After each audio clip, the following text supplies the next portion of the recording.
Next భద్రాసనం, రెండు కాళ్ళు కూడా ఈ విధంగా తీసుకొచ్చి ఆనించుకోవాలి. ఎంత వీలైతే అంత. మాకు వెళ్తలేదు కానీ చిన్నపిల్లలు మీకు వెళ్ళిపోవాలి.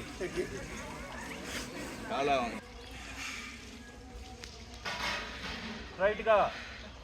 ఆడపిల్లలు చెయ్యలేని వారు చెయ్యొద్దు.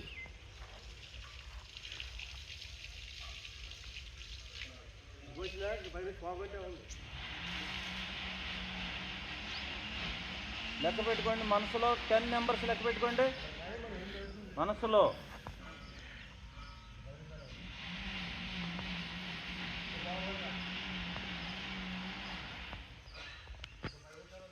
బాబు నాయుడు గారు పంపారా? చేతుల మీద రెండో కాలు కూడా ఈ విధంగా లేచి నుంచోండి.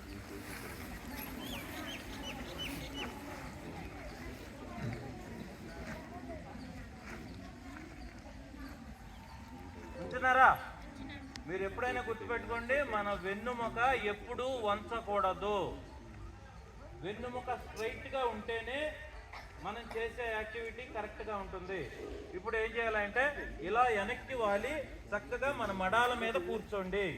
కూర్చుని ఈ విధంగా పెట్టుకోండి. దీని పేరు వజ్రాసనం. ఏ ఆసనం? ఈ సృష్టిలో అన్ని పదార్థాల కంటే గట్టిది వజ్రం. దీన్ని చేయటం వలన మనం వజ్రం కంటే బలంగా తయారవుతాం.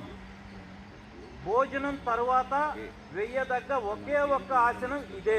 ఎందుకనంటే జీర్ణక్రియ వృద్ధి కోసం. దేనికోసం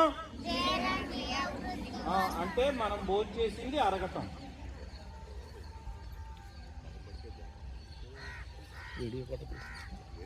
కూర్చున్నారా మడాల మీద?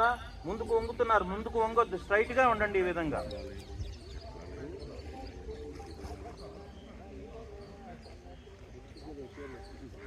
ఎంతసేపు కూర్చుంటే దీంట్లో అంత మంచిది.